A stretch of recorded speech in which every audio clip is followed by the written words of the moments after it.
Et coucou la team, on se retrouve pour la deuxième vidéo du chapitre sur les polymères. Alors les polymères, qu'est-ce que c'est, comment c'est fait et à quoi ça sert? Ça va être les objectifs de cette vidéo. Ce que vous devez vous savoir faire à la fin de cette vidéo, c'est identifier le motif d'un polymère à partir de sa formule et avoir un petit peu de culture chimique, les polymères naturels, les polymères synthétiques, quelles sont leurs utilisations. Alors, un polymère, c'est une macromolécule, c'est-à-dire une très grande molécule. Pour vous donner un ordre d'idée, sa masse molaire, elle est de l'ordre de 10 puissance 5 grammes par mol. Cette macromolécule, elle résulte de l'assemblage d'un grand nombre de motifs par le biais de liaisons covalentes. Ces molécules qui vont s'accrocher ensemble par des liaisons covalentes, qui vont former les motifs de notre polymère, on va les appeler des monomères. Et ce sont ces monomères que vous allez devoir être capable d'identifier dans une formule de polymère. Et la transformation chimique qui assemble ces monomères ensemble s'appelle la polymérisation. Pour représenter un polymère, on va tout simplement mettre le motif entre parenthèses et ajouter N en indice à la fin de la parenthèse. On va avoir des exemples juste après. Mais avant ça, un point important, il existe des polymères naturels et des polymères de synthèse. Évidemment, les enjeux actuels, ça va être de trouver des polymères à l'origine de nouvelles évolutions sociétales et environnementales, tout comme les biopolymères ou les polymères biosourcés. On va en parler dans cette vidéo. Bon, donc on a vu qu'un polymère, c'était un assemblage de plein de monomères.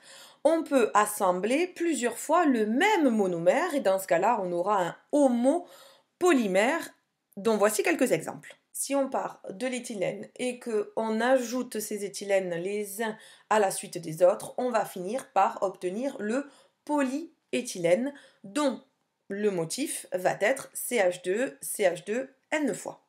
Deuxième exemple, on va partir du chlorure de vinyle et si on accroche ces chlorures de vinyle les uns à la suite des autres, on obtiendra le polychlorure de vinyle qu'on appelle aussi le PVC.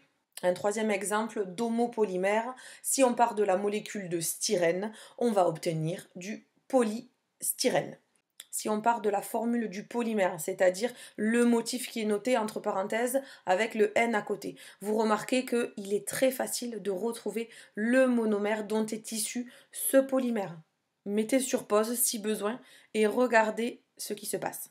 Le monomère dont est issu le polymère correspond en fait à la partie du motif qui est entre parenthèses auquel on a ajouté une double liaison.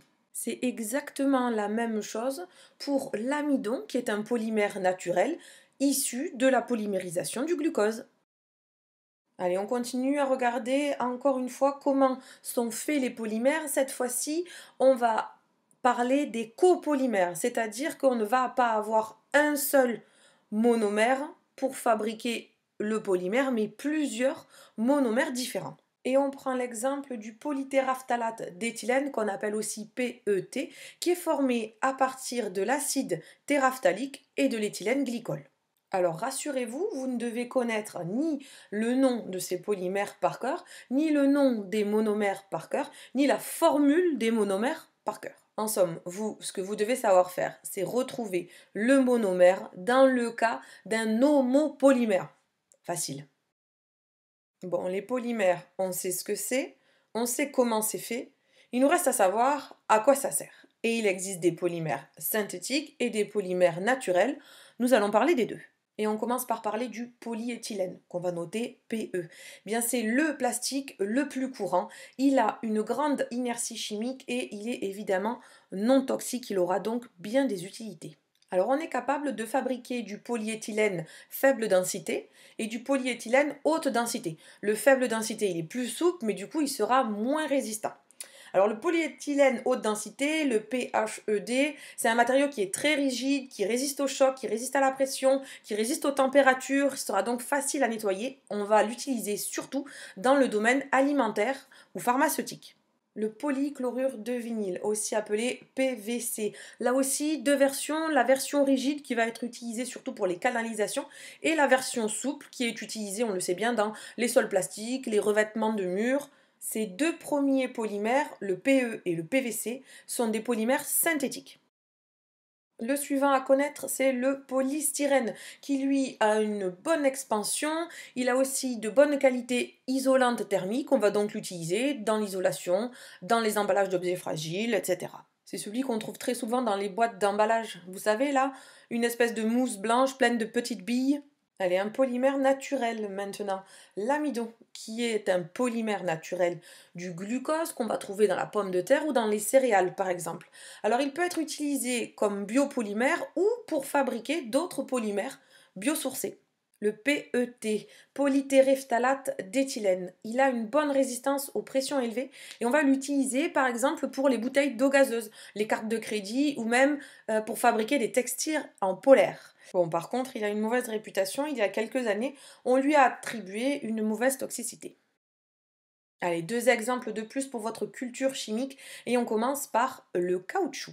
Le caoutchouc a cette particularité d'être à la fois un polymère naturel et un polymère synthétique. Naturellement, on peut l'obtenir à partir du latex, mais il est possible de le synthétiser en laboratoire. C'est un bon élastomère, c'est-à-dire qu'il va avoir des propriétés élastiques. Du coup, on va l'utiliser dans le domaine médical ou dans la vie courante pour faire des gants, des tétines de bébé, des lunettes de ski.